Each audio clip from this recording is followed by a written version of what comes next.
আসসালামু আলাইকুম। সিভিক বাইটের পক্ষ থেকে আমি শাহিদুল সজীব আছি আজকে আপনাদের সাথে নতুন একটা টপিকস নিয়ে। আজকে আমাদের টপিকসটা হচ্ছে, যদি আপনার বয়স 25 বছর হয়ে যায় আর তার আগে এই 10টি স্কিল আপনি অর্জন করে না থাকেন, তাহলে ভবিষ্যতে সমস্যায় পড়তে পারেন। আপনার সিজিপিএর দিকে তাকান, এবার একটু বর্তমান জব মার্কেটের দিকে তাকান তো। দুটোর মধ্যে বিশাল একটা গ্যাপ দেখতে পাচ্ছেন, তাই না?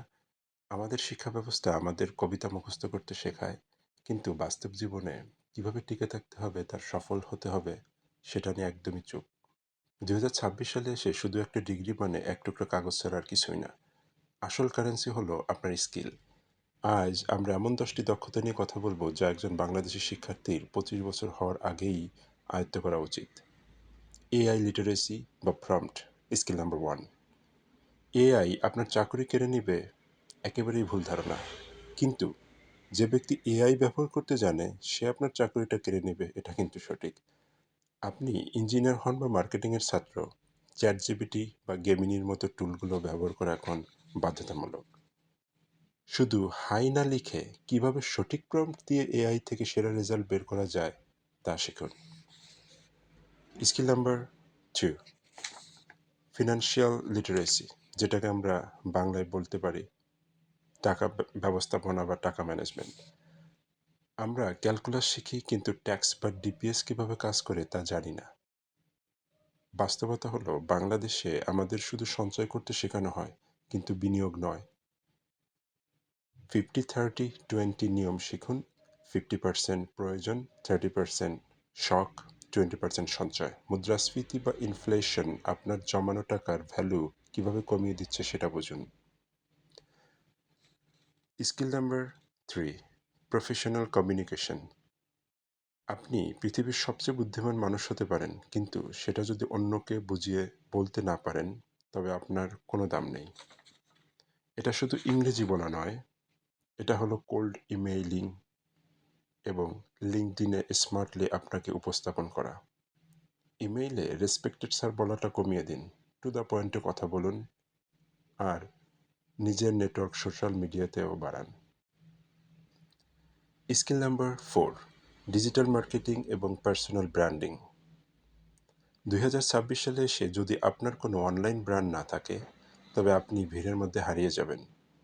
এখানে অনলাইন ব্র্যান্ড বলতে আপনি একজন কোম্পানির ওনার সেটাকে বোঝানো হচ্ছে না, আপনার নিজের ব্র্যান্ডিংকে বোঝানো হচ্ছে। বাংলাদেশে এমন ফ্রিল্যান্সিংয়ের এখন জোয়ার চলছে, হয়তো আপনি জানেনও না। বাংলাদেশ এখন ফ্রিল্যান্সিংয়ের অন্যতম বড় হাব। আপনি যেটাই পারেন সেটা দুনিয়াকে জানান। একটি প্রফেশনাল লিঙ্কডইন প্রোফাইল তৈরি করুন। ফেসবুক বা ইনস্টাগ্রামে শুধু স্ক্রল না করে নিজের একটা পোর্টফোলিও বানিয়ে ফেলুন। Skill number 5, data sense, excel এবং ভিজুয়ালাইজেশন। আমার মনে হয় এই কথাটি না বলে ডেটা বলছে এভাবে বলা শিখুন। বাংলাদেশের অধিকাংশ অফিস এখন মাইক্রোসফট এক্সেলে চলে। আপনি যদি এই উন্নত টুলসগুলো, যেগুলো দিয়ে আপনি আপনার ডেটা বা ভিজুয়ালাইজেশন করতে পারেন, সেগুলো না জানেন, তাহলে আপনি অন্যদের থেকে নিশ্চয়ই পিছিয়ে থাকবেন। ইউটিউব দেখে এক্সেলের অ্যাডভান্সড কাজগুলো শিখে ফেলুন। স্কিল নাম্বার 6, ক্রিটিক্যাল থিঙ্কিং, সমস্যা সমাধানের সক্ষমতা। স্কুল আমাদের সিলেবাস ফলো করতে শেখায়, কিন্তু জীবনের কোনো সিলেবাস হয় না। চাকুরিতে নিয়োগকর্তারা এমন মানুষ খুঁজছেন যারা নিজ থেকে সমস্যার সমাধান বের করতে পারে। কোনো সমস্যা দেখলে শুধু অভিযোগ না করে সেটার অন্তত 3টা সমাধান ভাবার চেষ্টা করুন। প্ল্যান এ এবং বি সবসময় সঙ্গে রাখুন। Skill number 7, sales and negotiation. জীবন মানেই একটা সেলস কল। আপনি বেতন বাড়ানোর কথা বলুন বা কাস্টমারের কাছে পণ্য বিক্রি, সবখানেই দরদাম বা নেগোসিয়েশনের দরকার আছে। মানুষের সাইকোলজি বুঝুন। কিভাবে কথা বললে মানুষ আপনার প্রস্তাবে হ্যাঁ বলবে, সেই কৌশল রপ্ত করুন। No code tools, skill number 8। App বানানোর জন্য এখন আর প্রোগ্রামের প্রয়োজন হয় না। আপনি ক্যানভা, নোশন, জাপিয়ারের মতো টুল দিয়ে আপনি কোডিং ছাড়াই বড় বড় কাজ করে ফেলতে পারেন।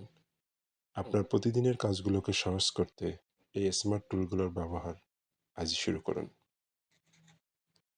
স্কিল নাম্বার 9, অ্যাডাপ্টেবিলিটি বা খাপ খাইয়ে নেওয়া। খুবই গুরুত্বপূর্ণ একটি স্কিল এটা, কারণ আপনার জীবন সবসময় একইভাবে চলবে না, আপস অ্যান্ড ডাউন থাকতে পারে, কিন্তু you have to adapt yourself to the situation. এক চাকরিতে পুরো জীবন পার করে দেওয়ার দিন শেষ। আজ যে স্কিল দিয়ে টাকা কামাচ্ছেন, 3 বছর পর সেটা অকেজো হয়ে যেতে পারে। সবসময় নতুন কিছু শেখার মানসিকতা রাখুন। নিজেকে আপডেট করতে প্রতিদিন অ্যাটলিস্ট 30 মিনিটস পড়াশোনা বা রিসার্চ করুন। Skill number 10, emotional ইন্টেলিজেন্সি। রোবটের আইকিউ আছে, কিন্তু মানুষের ইকিউ। বাস্তবতা হলো, স্ট্রেস হ্যান্ডেল করা, রাগী বসের সাথে ডিল করা বা টিম ম্যানেজমেন্ট করার জন্য ইমোশনাল ইন্টেলিজেন্সের প্রয়োজন অপরিসীম। করণীয়: আপনার কি করতে হবে? সেক্ষেত্রে অন্যের কথা মন দিয়ে শুনতে হবে। You have to be very very active listener, এবং নিজের ইমোশন কন্ট্রোল করতে হবে। আর এই ছিল আমাদের 10টি স্কিলের কথা আজ। এই সবগুলো স্কিলের মধ্যে একটা মিল আছে, এগুলো হচ্ছে স্বাবলম্বী করে তোলে। আপনার ইউনিভার্সিটি কবে সিলেবাস পরিবর্তন করবে সে অপেক্ষায় বসে না থেকে সময় থাকতে নিজেকে তৈরি করুন। ধন্যবাদ এত সময় সঙ্গে থাকার জন্য। আজ এখানেই শেষ করছি। আর যদি ভিডিওটি পছন্দ হয়, লাইক, কমেন্ট, শেয়ার এবং ইউটিউবে সাবস্ক্রাইব করতে ভুলবেন না। আবার দেখা হবে নতুন কোনো এপিসোড নিয়ে। Thank you. আসসালামু আলাইকুম।